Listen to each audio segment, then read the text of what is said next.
It says live. Yeah, that's why I went. Good. Now, good. The glitch is resolved. That was something. Yo, guys, I actually started the seminar. I didn't know we didn't go live, and I was here talking. I think we were. But viewers, I'm so sorry, guys. We had a little bit of technical difficulties, in getting this episode running. But tonight's a big night. It's a really big night. It's the 50th episode of the Wednesday webinar, Property Law Alliance. 50 episodes. That is quite an achievement. So Solna, well done. Bruno, well done. How do you guys feel, Solna? 50 episodes. My goodness. Well, I must say, episode 50 came in and did what a bunch of others did. Technical difficulty, but I must say, this was one of the more impressive ones. So thank you, Zoom and Facebook, for allowing us to celebrate our 50th episode with a little bit of technical frustrations. But I'm very excited. I really didn't think, I honestly didn't think I can stick to doing the same thing on a Wednesday evening for 50 episodes in a row. I'm actually pretty impressed with us. Thanks, guys. You must love the company. I really do. I really think I do. Oh, I'm a sucker for punishment. I'm lying. I love you guys. No, but congratulations, guys. 50 episodes. It's no small feat at all. And it's 50 episodes of sharing such invaluable knowledge with our viewers. And Bruno, man, 50 episodes of seeing your face. I think when you started this, did you have hair? Yes, I did. I really did. It was the webinar. The age is showing, apparently. But yeah, no, it's really cool because, thinking about it, the reality is it's 50 episodes with the viewership having increased, questions becoming more and more more and more serious, different. There being a variety of different things being asked. Sometimes we can't even get to questions, so we're getting a decent amount of questions. Looking at the views of the specific videos, it's also quite impressive where, the amount of time that people are actually spending watching it, the comments on it. So I love the fact that we're contributing to people who actually want to watch. I mean, anyone can make a YouTube video, anyone can do a seminar. I mean, you can speak for 15-20 minutes, but if no one's watching, it's kind of sad, unfortunately. But with us, the beauty is, like, we started off with the whole COVID conversation on how are we dealing with this, how are landlords going to cope, how are tenants going to cope, what are we going to do? And it was essential. It became a crucial part of this property investors and owners. And since then, it's become useful. People are noticing. People are wanting us to get involved more and more with things. I mean, we got invited to get involved with Investor of the Year awards, Property Investor of the Year awards. I mean, that's big. That's people are starting to benchmark our styles of practice, our advice, the way that we do things. They're starting to use it as a benchmark against other attorneys. That's big. So yeah, 50 episodes. Yeah, it's done a lot. It's 50. It's over this 50 episode period. A lot has actually happened, and yeah, so I'm very proud of it. Thank you so much, Solna. Thank you, Greg, wherever you are. He's watching over. I just need to say, for everybody who's wondering, Greg is alive and well, don't stress. Like, I miss you, man. No, but seriously, guys, no small feat. But also to our viewers who will consistently, keep us going, post the questions in the group. Thank you to you, because if it wasn't for you, we wouldn't be here. So yeah. Let's on that note, let's get underway with our 50th episode. Hopefully there are no more glitches within this one.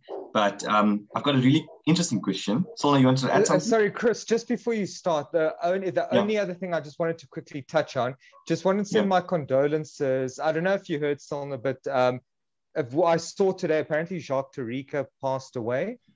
What? Yes. No. Yeah. Don't surprise me with stuff like that. I only saw, do my best to not cry. Yeah, so I just want to send my condolences to his family. I mean, he was an incredible person. I practiced with him for years. We were constantly supporting each other. We had, tons of chats, and so my condolences. He is going to be missed. He was a fantastic attorney. He contributed a lot to the fraternity, so he's one of the good guys. Yeah, and the Joburg Attorneys Association, I mean, for years, Jock Tarika is a key player whenever there's anything with the sheriffs. Yes, definitely from my side as well. Sincere condolences. I'm a little shocked with the news right now, but and to his firm, obviously, and everybody. Sure, that's a major loss for the legal fraternity. Yeah, absolutely. Sure. So sorry, guys, for the loss, for everybody's loss, actually, from what we're hearing. On that somber note, Bruno, let's get underway. Okay, so the first question is posed by Lungile. And Lungile asks, I bought a house with my cousin, and he's falling behind in the bond repayments.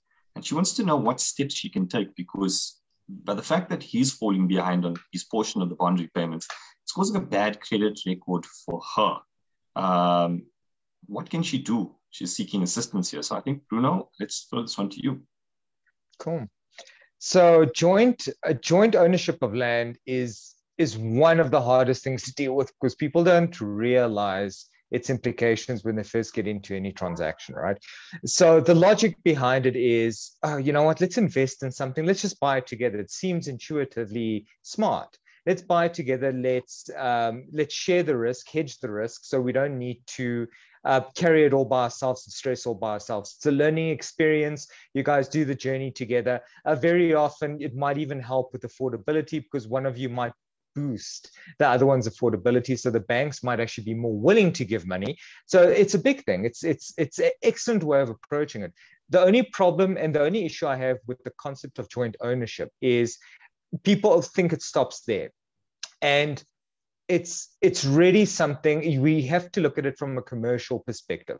And I keep saying the same thing, even when one approaches things like marriages, there's always this commercial element to it that one does need to consider. With joint ownership, I actually prefer to approach clients with the concept of joint venture as opposed to joint ownership, right? Because it's a broader concept. Joint venture speaks to the asset that's coming into the venture. That's great, but it also speaks to how the investment's going to be carried out, certain terms, what is the intention of the parties, how do you enforce this intention of the parties, and there's a whole bunch of concepts that go behind, that govern how you guys intend dealing with it, especially now when it comes to the questions of default, because now I'm making an assumption here that they're joint owners and somehow they managed to get a bond together, so they're jointly and severally liable, meaning that at the end of the day, the one person has to pay even if the other one isn't.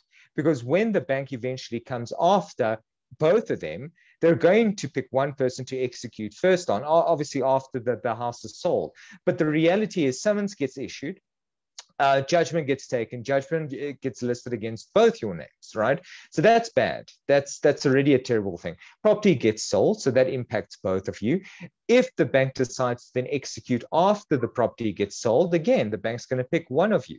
And if you happen to be the person that shows the greater affordability or the greater asset base, the bank will naturally come after you. So for instance, if you've got other properties in your name and your cousin doesn't, the bank's not going to say, well, it's only fair that we go after both of them equally. The bank just wants its money back and goes, well, if you want to collect from your business partner or whatever the case is, you go for it, right?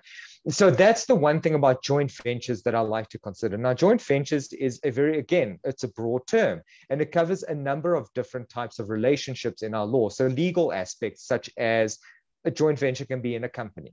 A joint venture can be in two individuals' names. When it's in two individuals' names, we need to look at how the relationship in these with these individuals involves. Can one call it a partnership, for instance, right? Can you dictate that certain terms apply to this partnership. Because in that instance, if one can say that there was a commercial basis for the transaction, that let's consider it to be a partnership between these two people, you can start looking at the possibility of dissolving this partnership. And by dissolving the partnership, you could look at liquidating the property, which means basically selling it, collecting the proceeds, separating it between the parties, obviously paying off its creditors, and just getting it done. So you get rid of the property. Short of dissolving this partnership, you wouldn't be able to try and enforce any rights of, I want the property for myself, you take nothing, or forcing the person to buy out. Because things like that, unfortunately, if not pre-agreed, is very difficult to now all of a sudden start enforcing. So your best bet in this case would probably be to try to dissolve this partnership sooner rather than later, get rid of the property and walk away. If there's a shortfall, speak to the bank. The banks, more often than not, are willing to allow the properties to sell for slightly less. They're willing to get AOD signed. So it's not all doom and gloom. There are solutions and ways to get out of this. No, thanks, Bruno. Thanks for that. I think I'm going to quickly move along to the next question, and this is so nice for you. It's a neighbor law issue. And the viewer who asked the question says that she had purchased the property, and flanking her on either sides were brothers who own the properties, her neighbors. They're both brothers. And she says that she's been having issues for a very long time with regard to the trees on their properties. And she says that these trees are dying. And in the past, she's experienced portions or parts of the tree branches falling down onto her house, causing structural damage. And more recently, parts of the tree, these dead trees, have been falling down onto the vehicles in her driveway, both hers and her husband's. She's now asked both these brothers on several occasions, to sort this problem out with these dead trees. And they've indicated to her that if she wants to sort it out, she needs to take the responsibility and cut the trees from the skyline down. She says that that's not going to help because these trees are dead. And even if the trunks fall, they still run the risk of experiencing structural damage to their property, to their vehicles. And she wants to know, what rights does she have in this particular case? And can she enforce, certain, obligations upon these brothers who live, flank her and live next door to her? Salma? Yes, so it's a really good question. And I really spent some time thinking about it during the afternoon, because the problem, or at least the joy in some cases with the law, is the fact that you have legal rights, or the fact that you have legal remedies, doesn't mean it will just be enforced without judicial oversight or a court order or something like that, or some administrative action of sorts. And so initially I tried to find a way from the municipality side to assist with this. Unfortunately, because the trees are on the individual's earth, the municipality can't enter that and do anything about it. It's like the municipality can obviously, water and electricity can enter your earth to deal with that, but other than that, they can't. They can't come in and cut off your trees inside your earth. It's not going to happen. So municipality, unfortunately not. And then I thought, what else do we have? There's definitely, in terms of our neighbor law, definitely an obligation on a neighbor to ensure that there's no damage caused by your property to your neighbor's property. So the fact that she has suffered damage in the past is actually a good thing in a way, especially in an instance where she suffered damages and she tried to claim it from the neighbors, and the neighbors aren't forthcoming in resolving the problem, aren't paying for the damage.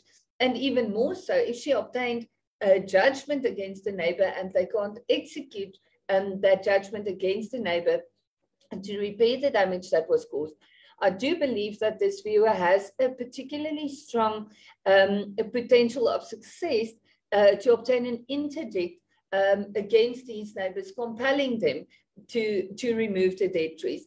For them to say you can remove from the skyline is I'm sorry, I do in a way hope these neighbors are listening to this, is the weirdest thing.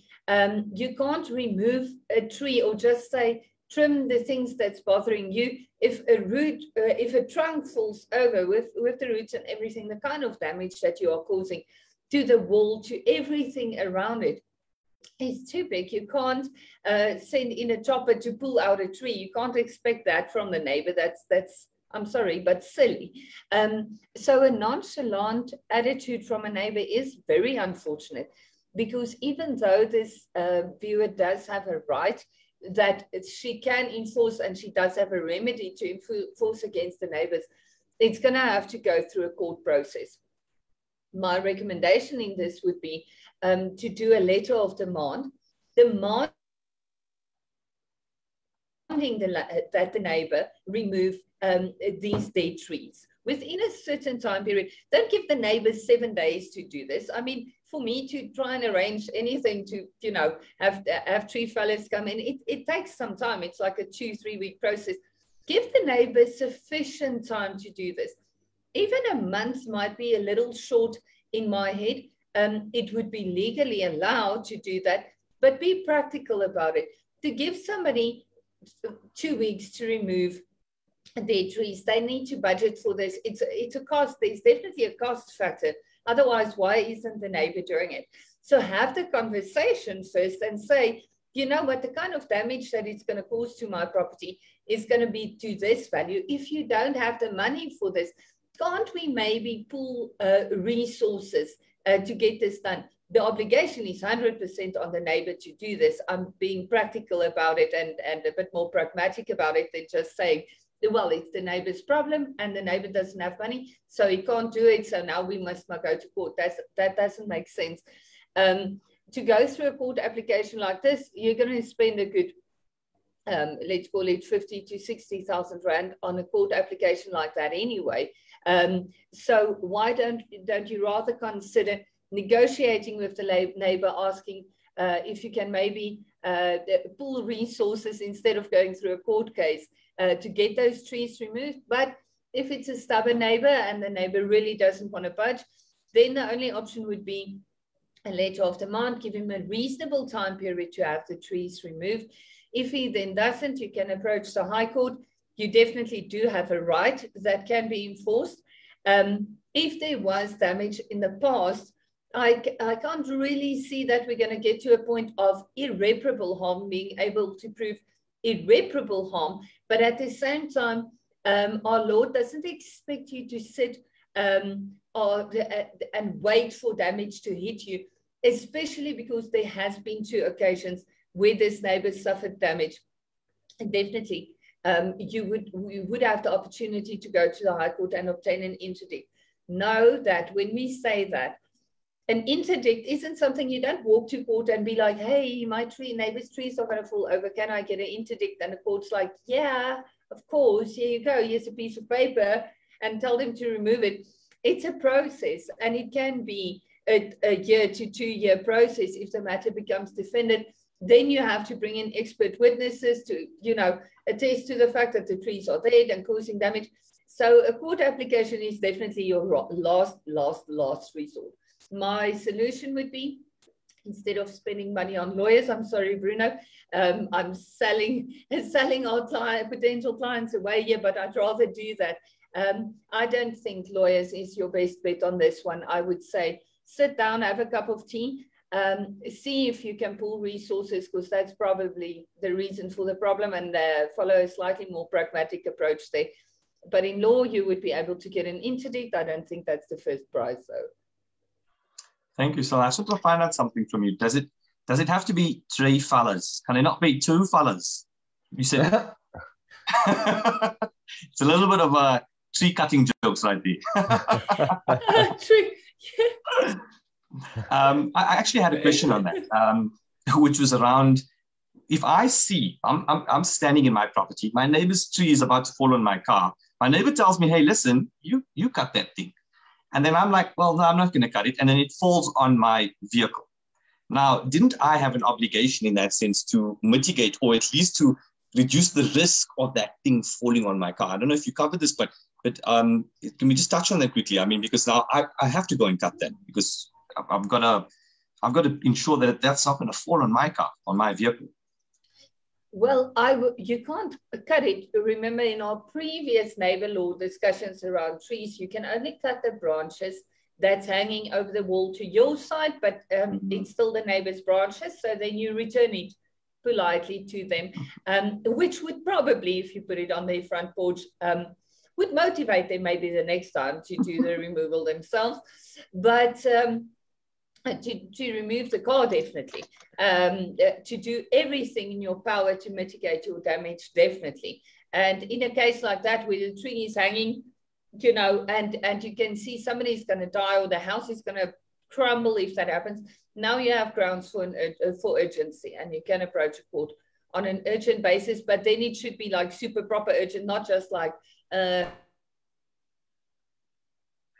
wall is going to, you know, be scraped. It's going to have to be a proper problem. And then you would have grounds for urgency. So move the car quickly. Do you want to go? Should we pause? Thanks, Selma. Let's quickly move on to the next question. This question is around Airbnb, interestingly enough. And the question goes, I would like to know, at which point does a short-term rental become a long-term lease? Is there a stipulated time frame? And attached to that, how does the rights of tenants and guests differ? By way of an explanation, this particular viewer has a cottage that they use for short-term rentals on Airbnb. Recently, the viewer says they're getting requests for long-term leases, that being more than a month in terms of stay. Legally, at which point is it no longer a short-term rental, and at which point does it become a lease? And what are the legalities in terms of the rights, in terms of the viewer's rights, and what do they need to be aware of in this particular instance? Selma, I think we'll throw this one to you. Yes, I'll start on that. Airbnb part I'm going to throw to you, Bruno. But sure. The terminology, I'm more than happy to explain. Long-term lease is the wrong term here. So apologies for being that blunt. A long-term lease in terms of our law is a lease agreement that is for a period of more than 10 years. A long-term lease does have to be registered, and there are very specific rules when it comes to long-term leases. So be very careful. I get that this is not what the viewer is talking about, but be very careful when it comes to use of the term long-term lease. The difference there is once it's registered, it's a notarial, it's done in terms of a notarial deed, then that personal right becomes a real right, and it's a much stronger right. So it's not a long-term lease. So please don't confuse your terminology. A short-term lease is actually also not a thing. A lease agreement is a lease agreement. The essentialia of a lease agreement, so what makes an agreement a lease agreement, is A, that the landlord will give the undisturbed use and enjoyment of the premises to this person. The tenant will pay rent in return for the use and enjoyment of the premises, and this use and enjoyment must be temporary. Now, in all of that, that is a lease agreement. It doesn't say the term must be for this, more than a month or more than 2 weeks or whatever. Even a 2-day lease agreement complies with all the essentialia of a lease agreement. It is a lease agreement.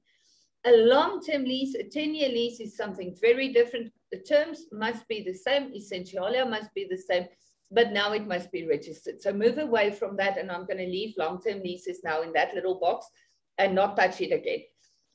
A short-term lease, the thing that makes that different is the application of the Prevention of Illegal Evictions Act. If somebody is renting a property for 2 days, but it is for business, or, you're going to a braai with family and you don't want to drive back and you're only renting the place for 2 days, it's still a lease agreement. But the difference is, by definition, this person, the tenant that's renting the property, does have a permanent place of residence that is not this lease agreement. And for that reason, your typical short-term rentals, for instance, Airbnb, holiday rentals, and those things, if we have to do an eviction of that tenant, we don't have to do an eviction in terms of Pi, because they do have not alternative accommodation, they have an actual house with their stuff, you know, where your cat is. That's how you know where you live.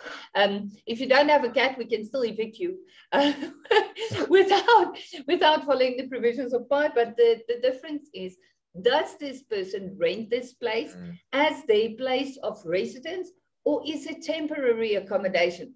That's the difference. So there's no time frame.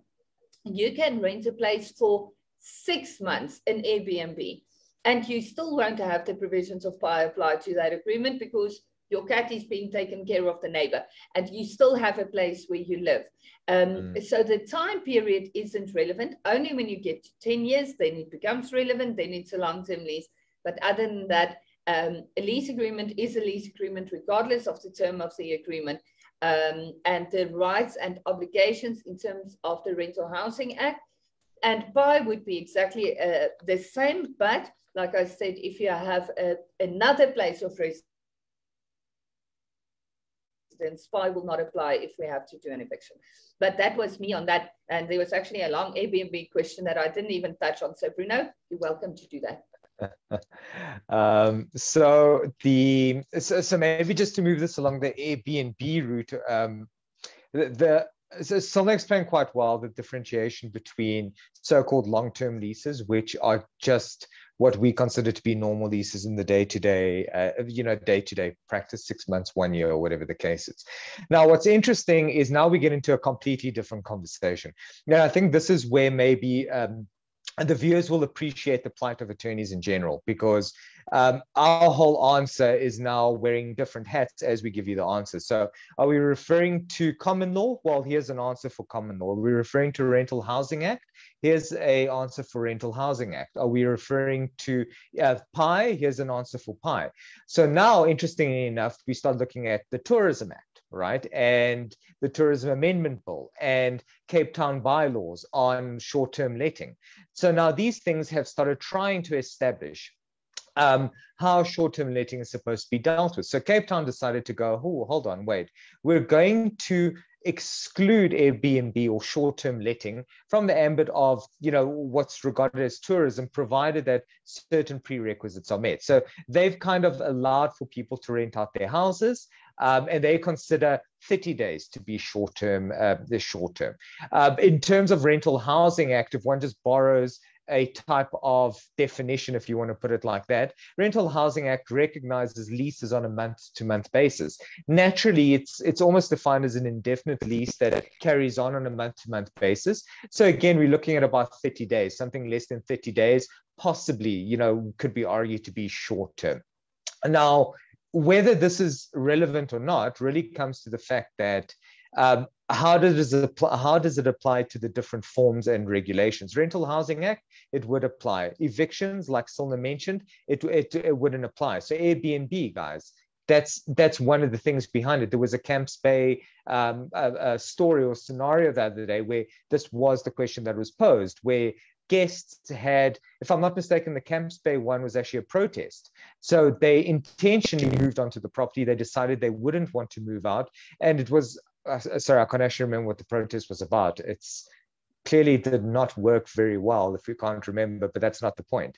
The point is that they moved onto the property, refused to vacate, and the question was posed, do we have to follow Pi to evict them? Now, as we've spoken about at length, the process for Pi is a bit stricter. It's got a lot of hoops that we need to jump through. So at most of the time, we want to try and avoid it if possible.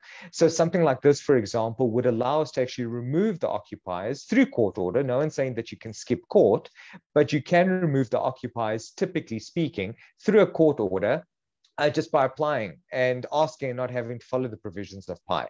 I mean, I know people, for example, in hotels that would just disconnect key cards, and that, you know, for example, wouldn't typically be your spoliation, because that's how access is granted to many of these places. So you're not dispossessing anyone. So it does work slightly different how you interact with these tenants. The longer it goes, the tougher it becomes, because the longer they stay there, obviously the more permanent the residence could be. So as long as you're very clear when entering into that contract that it is not intended to be a place of residence, that this is purely temporary, and they're going to move to someone that they have a place that's more permanent, I think you'd be safe.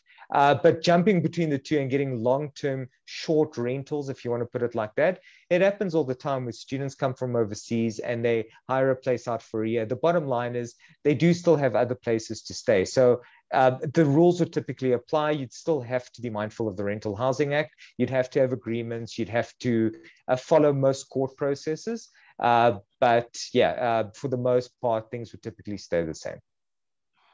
Thanks, Bruno. I'm actually now thinking about selling my house and protesting in Constantia or somewhere out there. You want to join me? You guys want to join? Let's do it. For a weekend.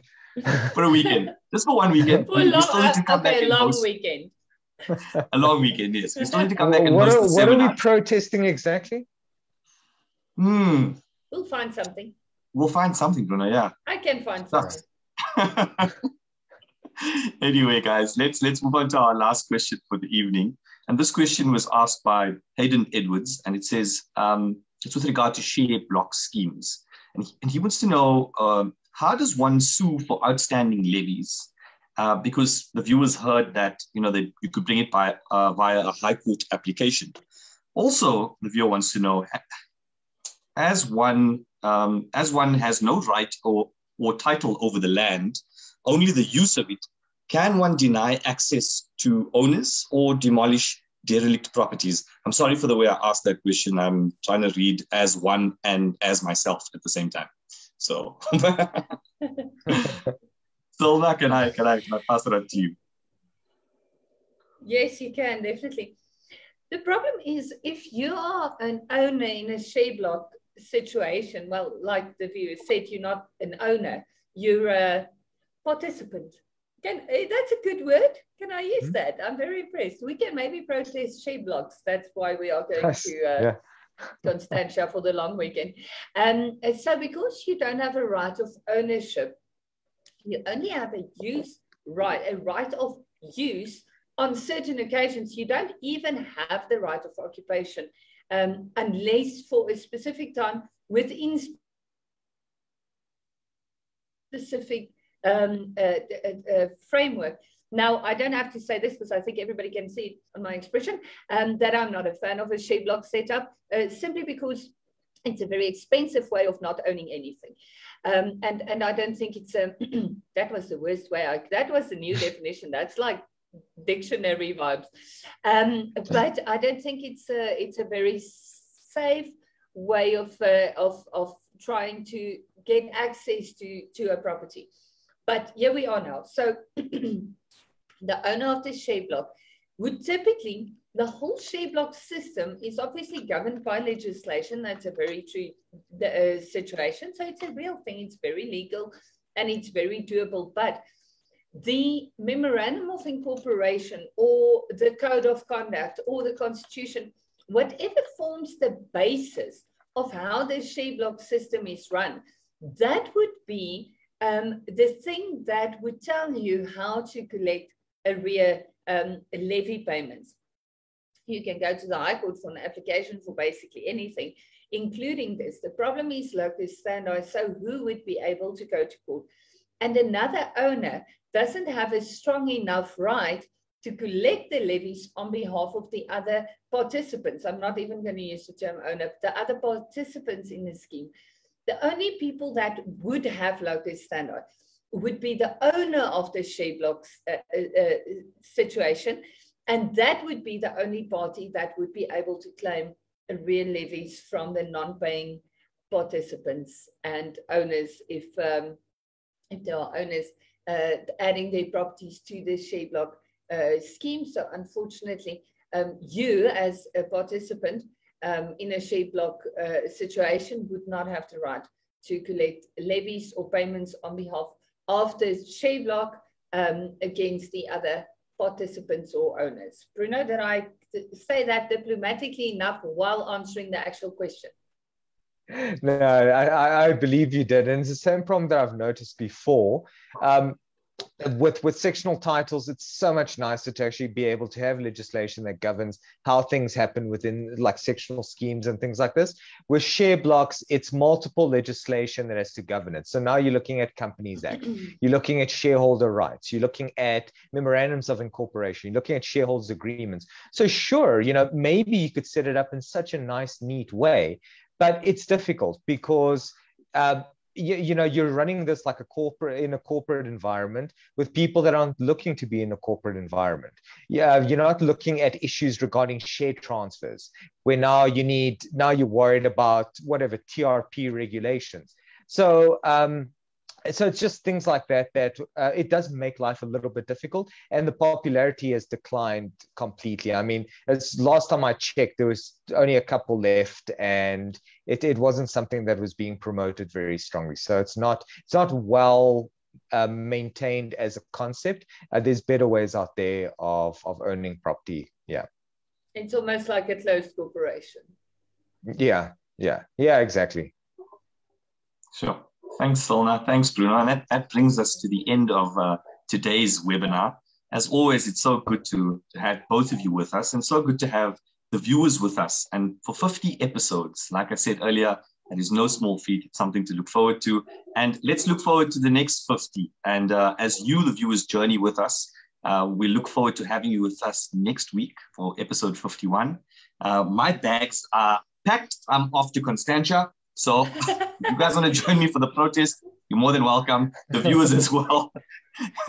Just joking. But to everybody, thank you so much. And we're looking forward to having you with us next week at Wednesday at 6 o'clock. Thank you. Cheers and goodbye. Cheers, Chris. Bye-bye. Cheers, guys. Bye.